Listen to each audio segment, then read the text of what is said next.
은주고 여러분 안녕하십니까? 뭉쳐야 읽는다. 조양훈 목사입니다. 반갑습니다. 오늘로써 저희가 11째 성경 읽기에 돌입하게 되었습니다. 오늘 함께 읽을 말씀은 룻기 3장과 4장, 사도행전 28장, 예레미야 39장, 시편 11편과 12편 말씀입니다. 자, 그래서요 오늘 말씀들을 보시면요, 룻기는 4장까지밖에 없기 때문에 오늘 저희가 3장과 4장을 읽게 되면은 이제 룻기는 벌써 다 끝나게 되는 것이에요. 오늘 룻기 3장과 4장에서는 룻과 보아스의 그 사이가 본격적으로 가까워지는 장면을 가지고 있습니다.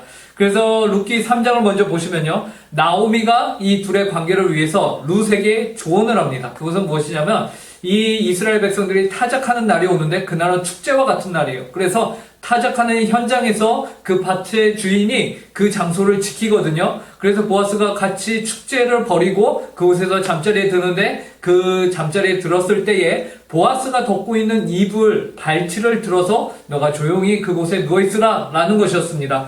이것을 통해서 이제 룻이 그 보아스를 향한 마음을 표현하는 것이죠. 그래서 룻은 어머니의 말에 순종하여서 보아스의 이불 밑으로 들어가고, 보아스는 술을 마시고 이제 자고 축제를 벌이고 이제 잠자다가 깜짝 놀란 거예요. 발밑에 이게 누구야? 하고는 깜짝 놀라고 딱 보니까 룻이거든요. 그러면서 이제 룻의 마음을 확인하게 된 것입니다.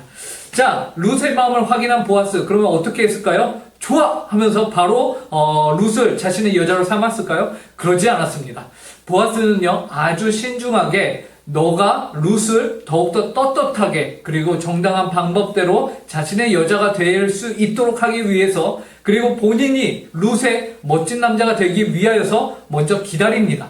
기다리면서 이제 당시 유대인들에게는 룻과 같은 미망인들을 가까운 형제나 친척들이 이제 책임을 가지고서 돌봐야 하는 그러한 율법이 있었거든요. 그래서 이것을 유산을 물을 자라고 하는데, 보아스가 룻, 잠깐만, 너에게는 나보다 더 가까운 친척, 그러니까 너의 유산을 물을 자가 따로 있다 라고 하면서 좀만 기다려라, 내가 그 사람에게 가서 먼저 물어보고 일처리를 진행하겠다. 그래서 다음날 성전에 가서 그 기업 물을 자를 만나고 그들에게 물어보고 그들의 의견을 듣고서 이제 그들이 나는 기업을 물르지 않겠다 하니까 이제 보아스가 그제서야 자신의 순서가 와서 이제 룻을 본격적으로 그리고 진심으로 사랑하게 되고 둘은 결혼해서 해피 엔딩을 이루게 됩니다. 그런데 중요한 것이 있어요, 여러분. 이 룻기가 단순히 우리가 세상에서 듣는 동화와 같은 해피 엔딩의 이야기만은 아니라는 것이죠. 이 룻기가 시작을 하면서 1장에서 뭐라고 하냐면, 룻은 바로 사사시대에 있었던 여인이다 라고 말하고 있습니다. 이 이야기가 모두 사사시대의 이야기예요. 그런데 사사시대 하면은 우리가 지난번 책을 봤기 때문에 알고 있듯이 하나님의 왕으로 계시나 그 하나님을 왕으로 섬기지 않던 시대였습니다. 그렇죠? 그렇기 때문에 이러한 사사시대, 하나님이 온전히 왕으로 인정을 받지 못하고 각자가 자신의 소견에 옳은 대로만 행하던 그 시기에도 하나님께서는 룻과 보아스와 같은 사람들을 통해서 그분의 역사를 이루어가고 계셨다라는 것. 수면 위로는 드러나지 않지만 한 여인의 참 어떻게 보면 비참한 인생을 통해서 하나님의 그분의 언약을 성취하여 가셨다라는 것이에요. 그것을 어떻게 하냐면 4장 마지막에 보면요, 룻과 보아스를 통해서 태어나게 되는 자손들이 나오는데요, 그 자손들 중에 누가 있는지 아십니까? 다윗이 등장을 합니다. 다윗이 등장을 해요. 그래서 이들의 후손으로 다윗이 있고 그 다윗의 후손으로 누가 있죠? 예수 그리스도가 등장을 하게 되죠. 이를 통하여서 이제 하나님께서는 그 일을, 하나님의 왕국을 이루어가고 계시다라는 것을 우리에게 보여줍니다. 자, 사도행전 28장으로 넘어가 보겠습니다. 사도행전 28장도요, 여러분, 사도행전이라는 성경의 마지막 장입니다. 그래서 오늘 저희는 룻기도 끝내고 사도행전도 끝내게 되는 거예요. 자, 사도행전 28장은 드디어 로마로 가던 바울의 일행이 탄 배에 파선이 당한 이후에 이들이 구출을 받게 되죠. 그래서 구조를 받은 이후에 그들이 그 섬에서 한 석 달 정도 더 머뭅니다. 그곳에 지내면서 그들이 굉장한 이적을 경험해요. 어떤 이적이냐? 바울이 이렇게 독사에게 물리는데 죽진 않아요. 그 사람들 모두 원주민들은 저 사람은 분명히 신에게 형벌을 받는 것이다 했는데 바울이 멀쩡합니다. 또한 바울이 기도함에 그 땅에 있던 병든 사람들이 고침을 받게 되어 이러한 일들을 경험하고 이들이 마침내 로마에 도착을 하게 되죠.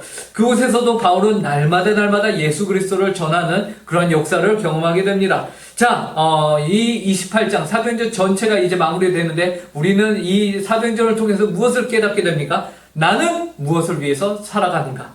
나는 왜 사는가? 바울은 복음을 위해서 살았다. 그렇다면 바울이 믿는 그 예수 그리스도로 하나님을 믿는 나는 무엇을 위해서 살아야 합니까? 바로 우리도 복음을 위해서 살아야 된다라는 것이죠. 자, 예레미야 39장으로 가보겠습니다. 바벨론에 의해서 마침내 예루살렘이 함락이 됩니다. 그 왕이 누구였죠? 시드기야였어요. 시드기야는 예레미야의 진실한 예언에도 불구하고 그는 이 바벨론을 향해서 항복하지 않았어요. 끝까지 버텼습니다. 그리고 최후의 비참한 결말을 맞게 됩니다. 반면 예레미야는 어떻게 했죠? 감옥에서 죽을 위기에 있던 예레미야는 오히려 석방이 됩니다. 그리고 에벳 멜렉이라고 예레미야를 도와주었던 그 사람도 구원을 약속받게 됩니다.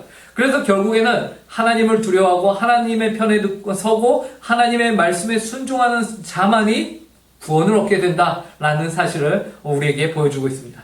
자, 마지막이죠. 시편 11편과 12편입니다. 11편에서는 다윗이 사울의 핍박을 받을 때에 지은 것으로 추정이 되는 시편이에요. 내용은 하나님이 살아계시는지 의심스러운 형편을 그리고 있죠. 하지만 시의 끝부분으로 가면은 결국에는 하나님을 이 시편 다윗이 의뢰하는 내용을 담고 있습니다. 또한 시편 12편에서는요, 다윗의 시편인데요, 도처의 악인이 횡행하며 거짓이 난무하는 세태를 고발하고 있어요.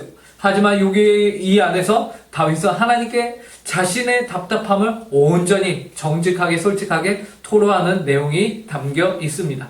자, 이처럼 오늘 하루도 말씀으로 승리하는 우리 모든 은중고 친구들 되길 간절히 바랍니다. 뭉쳐야 읽는다.